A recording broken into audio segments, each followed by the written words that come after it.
इस एपिसोड की शुरुआत उसी सीन से होती जहाँ पर जुईरोंग चांगशेंग को लेकर भागने लगी। वहीं पर डीमन प्रिंसेस भी उसका पीछा कर रही थी, लेकिन उतने में ही प्रिंसेस के हाथ में एक फेदर लगा जो कि उसी का पिकॉक फेदर है। उसे देखते साथ ही डीमन प्रिंसेस समझ गई कि उसके जो ट्विन विंग्स थे उन्हें चांगशेंग ने ही खत्म किया है। साथ ही साथ उसे जुईरोंग पर भी हंसी आने लगी। वो कहने लगी कि जुईरोंग मेरे पिकॉक स्ट्राइक से घायल हुई है, फिलहाल तो उसकी जान खतरे में होगी, लेकिन फिर भी वो दूसरों को बचाने की कोशिश कर रही। इसकी जितनी बेवकूफ औरत मैंने आज तक नहीं देखी थी। जिसके बाद वो जुईरोंग से कहती कि तुम बस थोड़ा सा इंतजार करो, अगली बार जब हमारी मुलाकात होगी मैं उसी वक्त तुम्हें मार दूंगी। तुम्हें लग रहा होगा कि तुमने मुझे चकमा दिया, लेकिन मेरा पॉइजन ऑलरेडी तुम्हारी बॉडी में पहुंच चुका है, जो कि तुम्हारा काम तमाम करने के लिए काफी हो जाएगा। अभी ये सीन यहीं पर कट होकर हम जुईरोंग को देख पाते हैं, जो कि अपने एक हाथ से चांगशेंग को पकड़कर फ्लाई कर रही थी। वो कहती है कि चांगशेंग दिखने में बिल्कुल भारी नहीं लगता, तो फिर इसका वजन इतना ज्यादा क्यों है। साथ ही साथ जुईरोंग डीमन प्रिंसेस के अटैक की वजह से घायल थी, जिसके चलते उसकी भी स्पिरिचुअल पावर अब ऑलमोस्ट एग्जॉस्ट होने की कगार पर थी।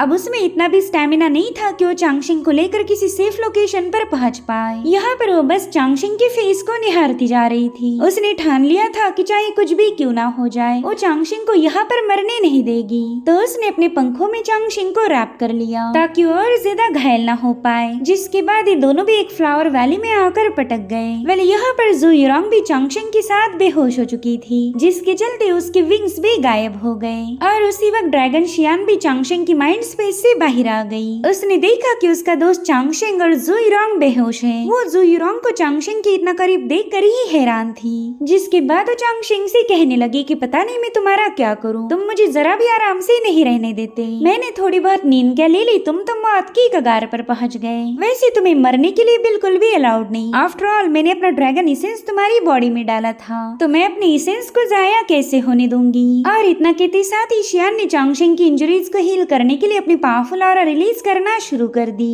उसने इस एसेंस को जमा करने के लिए न जाने कितना ही सारा वक्त लगा दिया था, लेकिन अब वो सारा एसेंस उसने चांगशेंग के हवाले कर दिया ताकि उसकी इंजरीज हील हो जाए। साथ ही हम देख पाते हैं कि शियान के एसेंस की वजह से वहाँ पर एक पावरफुल फ्लावर खिल चुका है, जो कि हीलिंग का काम कर रहा था। शियान चांगशेंग से कहने लगी कि अब मेरी सारी एनर्जी एग्जॉस्ट हो गई, इसीलिए मुझे दोबारा से आराम करना होगा। बस ये मत भूलो कि मैंने एक बार फिर से तुम्हारी जान बचाई है, तो इसके बदले में मुझे पेट भर के खाना खिला देना। और इतना कहते साथ ही शियान दोबारा से चांगशेंग के माइंड स्पेस में वापस लौट गई। अब थोड़ी देर में जुईरोंग को होश आ जाता है। उसने देखा कि उसका हाथ तो चांगशेंग के चेहरे पर है, तो उसने फटाफट से अपना हाथ हटा दिया। साथ ही उसने देखा कि उसकी इंजरीज को सप्रेस किया गया है, तो तुरंत ही अपनी इंजरीज को चेक करने लगी। और यहाँ पर उसे श्वानहुआंग एनर्जी की स्ट्रीम नजर आती है, जो कि उसके सारे इंटरनल डैमेज को सप्रेस कर रही थी। तो जुईरोंग समझ गई कि शायद चांगशेंग की बॉडी से निकलने वाली एनर्जी ने उसे हील किया, क्योंकि चांगशेंग स्नो माउंटेन सेक्ट का डिसाइपल था। सो अब जुईरोंग बेहोश चांगशेंग से कहने लगी कि मैं तुम्हें यहाँ पर छोड़कर नहीं जाने वाली, लेकिन एक बहुत बड़ा मसला भी है। तुम इतने ज्यादा भारी हो कि मैं तुम्हें कैरी ही नहीं कर सकती।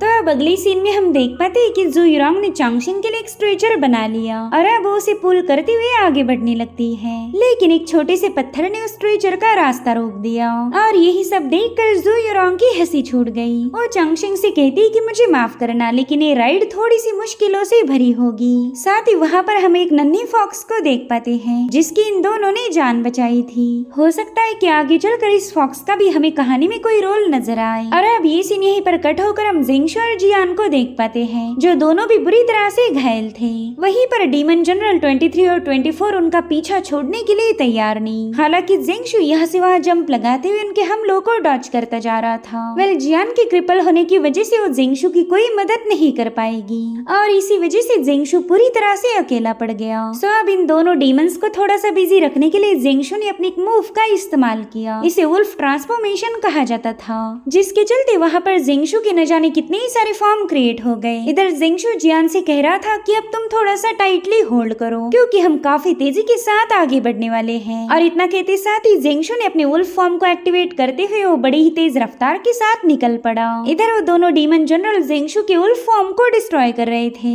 और बस कुछ ही पलों में जिंगशू के बनाए सारे फॉर्म तबाह तबाह हो गए। डीमन जनरल कहने लगी कि ये बच्चा तो काफी ज्यादा घायल था, मगर फिर भी इसने अपनी बॉडी को ट्रांसफॉर्म किया। ये तो वाकई एक ट्रिमेंडस जीनियस है और ऐसो को मारना मुझे काफी ज्यादा पसंद आता। और इतना कहते साथ ही वो दोनों डीमन तुरंत ही जिंगशु के पीछे रवाना हो गए।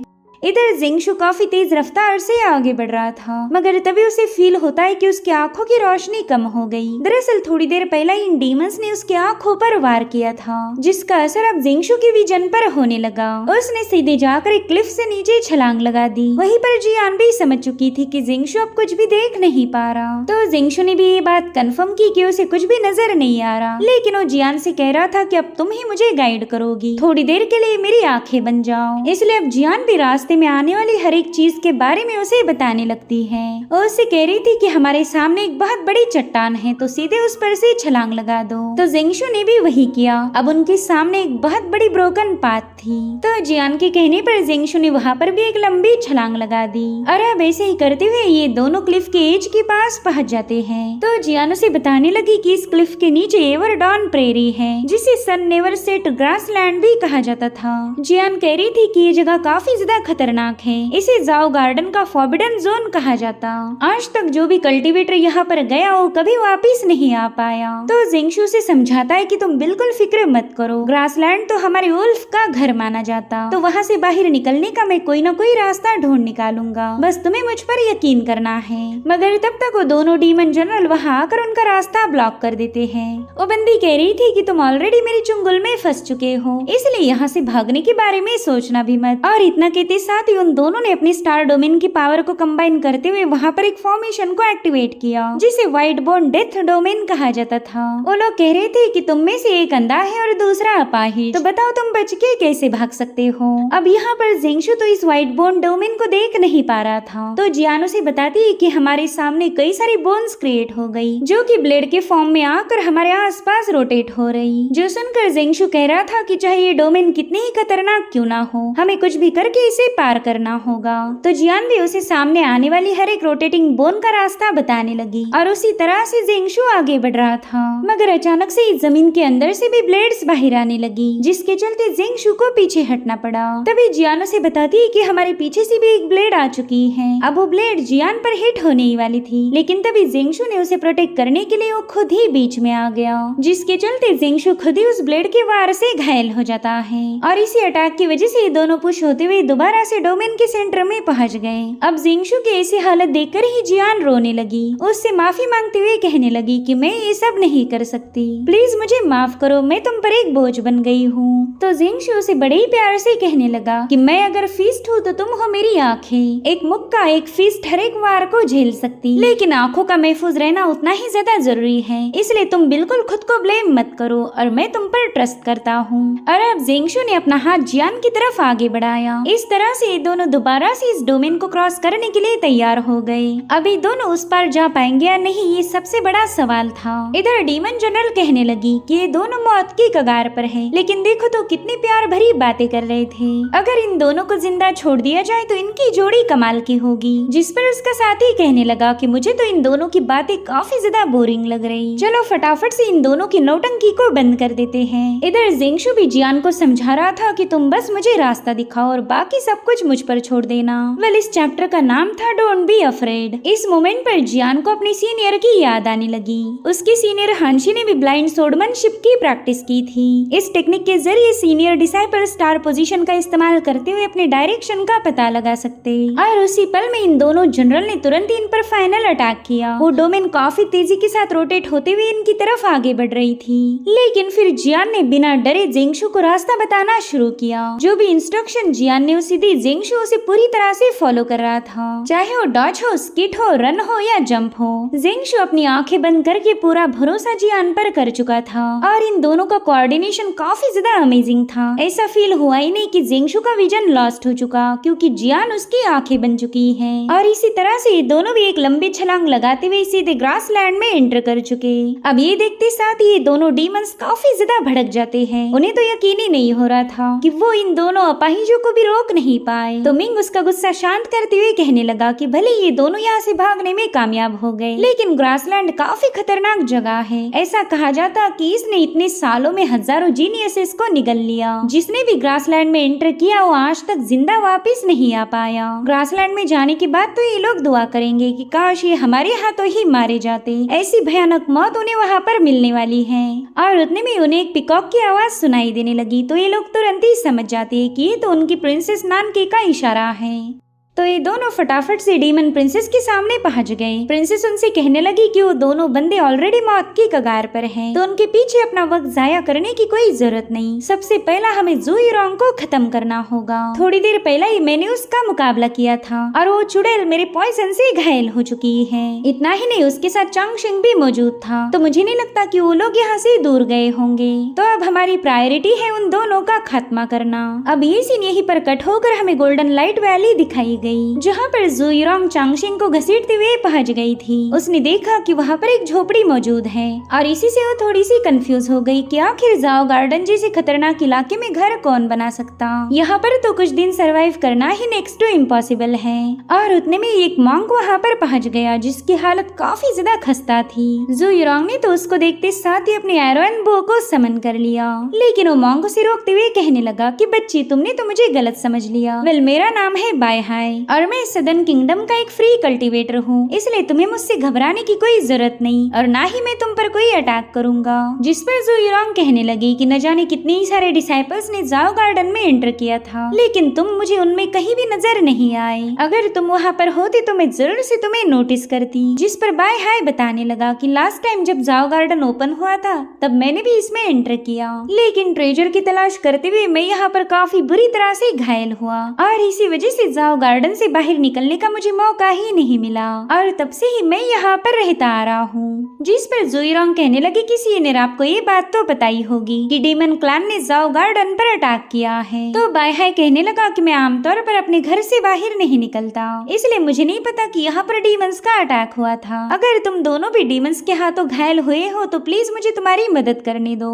एक कल्टीवेटर होने के नाते मैं तुम लोगों के लिए इतना तो कर ही सकता हूँ। तुम्हारे कंपेनियन की इंजुरीज को देख कर ही पता चल रहा कि उसकी हालत काफी ज्यादा खराब है, तो क्यों ना तुम्हारी बजाय मैं ही इसे कैरी करूं। लेकिन जुईरोंग ने इसके लिए मना कर दिया। वो कह रही थी कि सीनियर, आप तकलीफ ना उठाएं, क्योंकि जुईरोंग का अभी भी इस बंदे पर पूरा भरोसा नहीं था। और अब ये लोग बायहाई के घर पर पहुंच गए, जहाँ पर हम कुछ हिडन बग्स को भी देख पाते हैं जो कि जुईरोंग पर नजर रखे हुए थे। बायहाई उसे बताता है कि मेरे पास कुछ हीलिंग मेडिसिन हैं, तो मैं तुम्हारे कंपेनियन के लिए उसका एक काढ़ा बनाऊंगा। इधर जुईरोंग को वहाँ पर एक मैनुअल नजर आता है। दरअसल वो जाओ गार्डन का मैप था, जिसमें जाओ गार्डन की हर एक छोटी सी छोटी डिटेल को भी नोट किया गया है, लेकिन उस नक्शे पर कुछ गिनी चुनी जगहों पर मार्क्स लगाए गए थे। अब जुईरोंग इसे ही समझने की कोशिश कर रही थी कि तभी वो बंदा वहाँ पर पहुँच गया। वो जुईरोंग के लिए चाय लेकर आया था। वो कहता है कि इसे पीकर थोड़ा सा आराम करो, तुम्हें काफी अच्छा महसूस होगा। तो जुईरोंग भी उसका शुक्रिया अदा करते हुए उस चाय को एक्सेप्ट कर लेती है,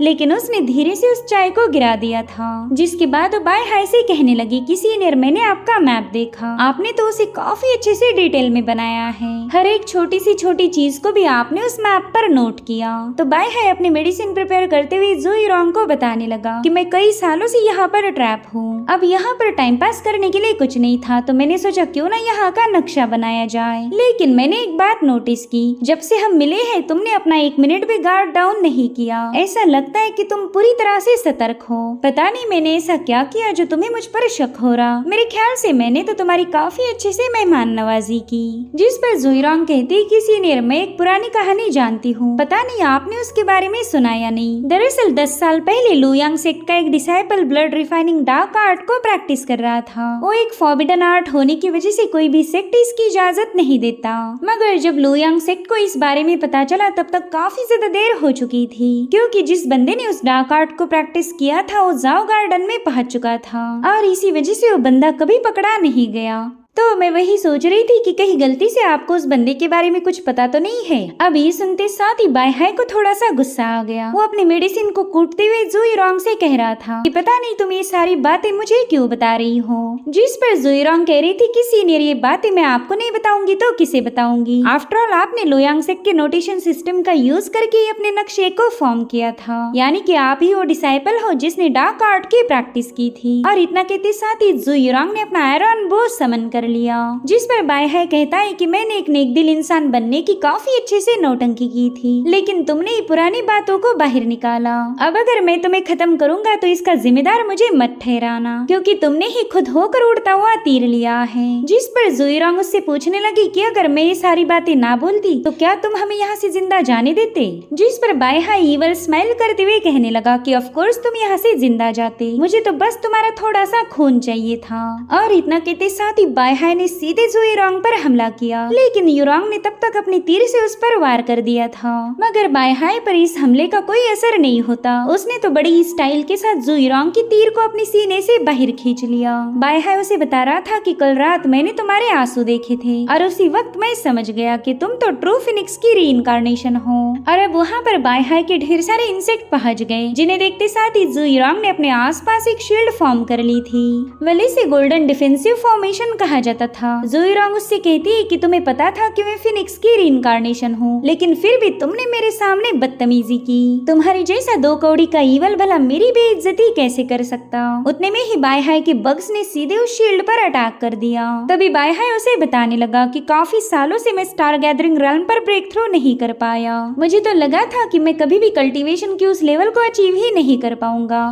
मैंने सारी उम्मीदें छोड़ दी थी, लेकिन अगर तुम्हारा ब्लड मुझे मिल गया तो मैं जरूर से स्टार गैदरिंग रेल्म पर ब्रेक थ्रू करूंगा। इतना ही नहीं, अब तो मैं एक सेंट भी बन सकता हूँ। क्या तुम्हें पता भी है कि तुमने मुझे कितनी टेम्पटिंग उम्मीद दी है। अब भला मेरे जैसा ईवल लालच ना दिखाए तो और क्या करे। और अब यहाँ पर हम देख पाते कि बाय हाय की बॉडी से 4 डीमन बाहर आए। वेल, बाय हाय की इस टेक्निक को 4 फिएंड ऑफ द मॉर्टल वर्ल्ड कहा जाता था। उस सारे डीमन काफी ईवल तरीके से जुई रोंग का नाम पुकारने लगे। वो कह रही थी कि होली मेडन जल्दी से अपना खून हमारे हवाले करो। और अब उन 4 फिएंड्स ने अपनी ईवल पावर को रिलीज करना शुरू कर दिया। इधर जुई रोंग कह रही थी कि कल्टीवेशन तो मेरे लिए खाना खाना या फिर सांस लेने जितनी नेचुरल है। मेरा जन्म होते साथ ही मेरी डेस्टिनी भी बताई गई कि आगे चलकर मैं एक सेंटेस बनूंगी। तो मुझे ये बात कभी पता ही नहीं चली कि कल्टीवेशन में स्ट्रगल होती क्या है। जिस पर बाय हाय कह रहा था कि यही तो हेवन की क्रूरता है, वो सब में इक्वली पावर नहीं बांटता। किसी एक को बिना मांगे सब कुछ मिल जाता है और हमारे जैसे लोग तरसते रहते।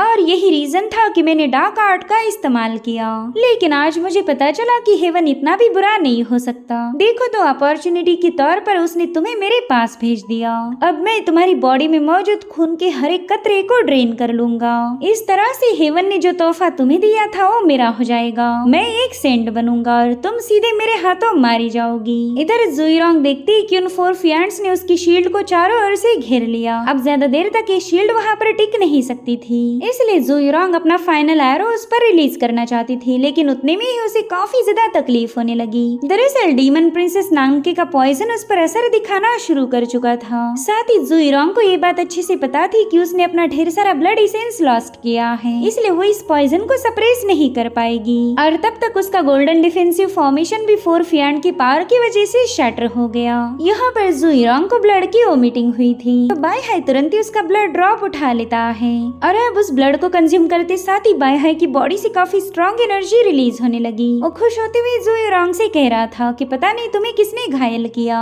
मगर जिसने भी ये नेक काम किया है मैं हमेशा उसका शुक्रगुजार रहूंगा। उसने तुम्हारी ऐसी हालत की है कि तुम्हें निपटाना मेरे लिए काफी ज्यादा आसान होगा। और अब यहाँ पर उसने जुई रोंग को खत्म करने के लिए अपने ढेर सारे बग्स को रिलीज कर दिया था, लेकिन तभी एक जोरदार धमाके के साथ हमारे हीरो चांगशिंग की वहाँ पर एंट्री हो गई। उसने अपनी येलो अम्ब्रेला की मदद से बाय हाय के अटैक को काउंटर करते हुए जुई रोंग की जान बचा ली। वो अपनी येलो अम्ब्रेला जुई रोंग की तरफ पास करते हुए बाय हाय से कहने लगा कि एक इंजर्ड लड़की पर तुम अटैक कर रहे हो, तुम्हें तो शर्म आनी चाहिए। लोग अक्सर सच बोलते हैं कि डीमंस का कोई ईमान नहीं होता, सो तुम्हारी इसी हरकत की वजह से तुम्हें सीधे मौत की सजा मिलेगी। और इतना कहते साथ ही चांगशिंग ने अपनी सोर्ड को समन कर लिया। अब ये देख बाय हाय उस पर काफी ज्यादा भड़क जाता है। उसने फटाफट से अपनी ईवल बग्स को चांगशिंग चांगशिंग की तरफ रिलीज कर दिया था।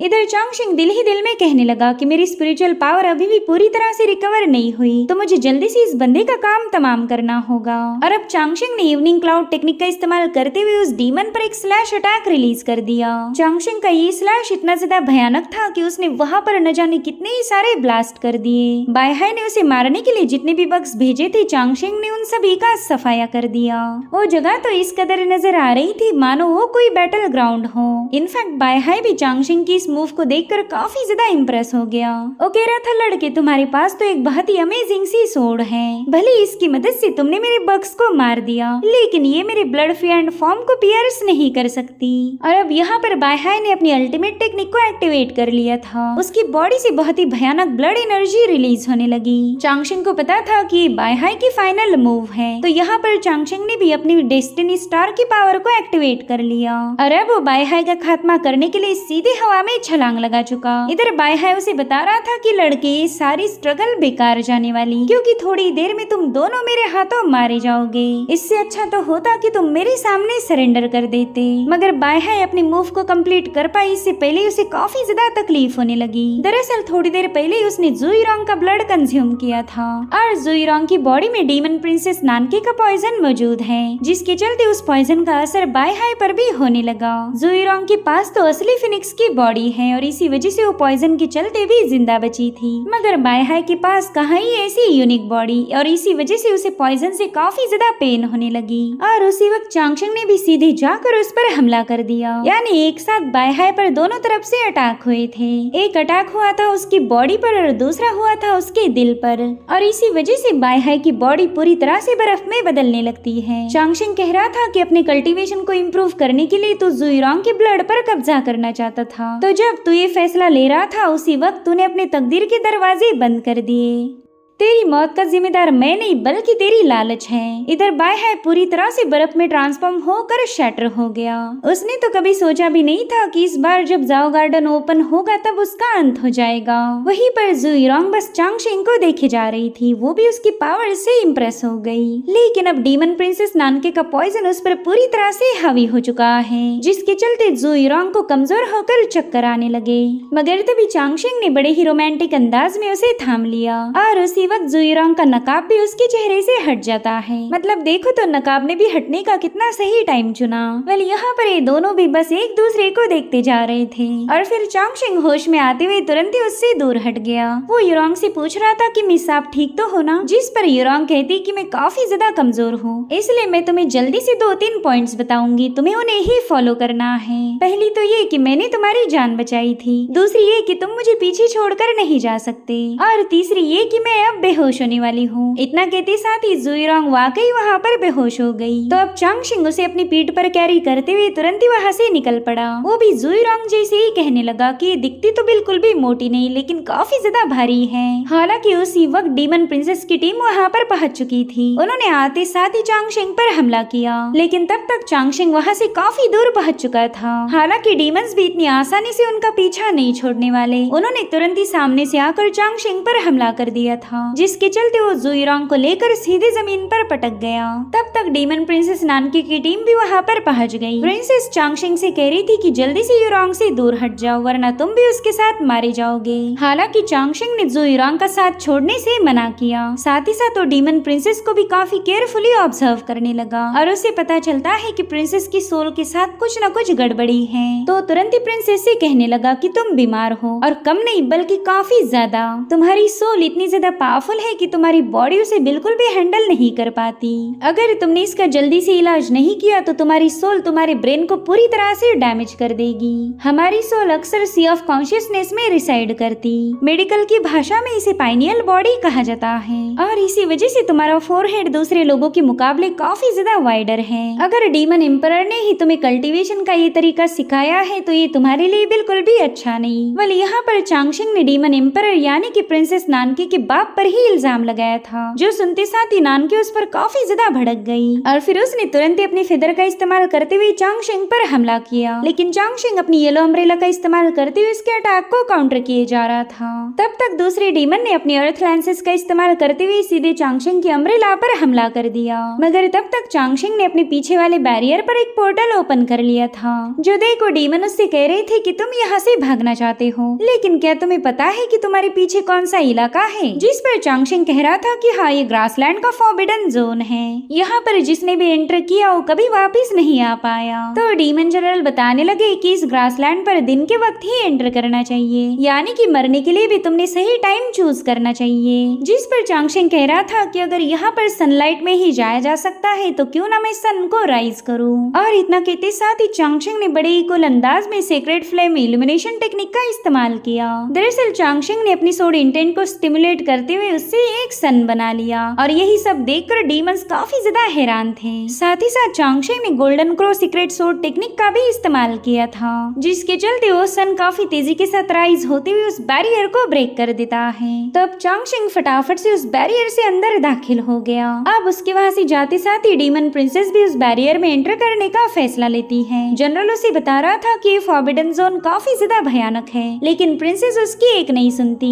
उसने अपने कई सारे डीमंस को मारते हुए उनका एसेंस एक बोन में कलेक्ट कर लिया और अब उसी बोन की मदद से उसने बैरियर को शैटर किया। वो कह रही थी कि हो सकता है जाओ गार्डन का इनहेरिटेंस इसी फॉरबिडन जोन में कैद हो, तो हमें कुछ भी करके उस इनहेरिटेंस को हासिल करना होगा। तो अब इन सभी डीमंस ने भी ग्रासलैंड में एंटर किया।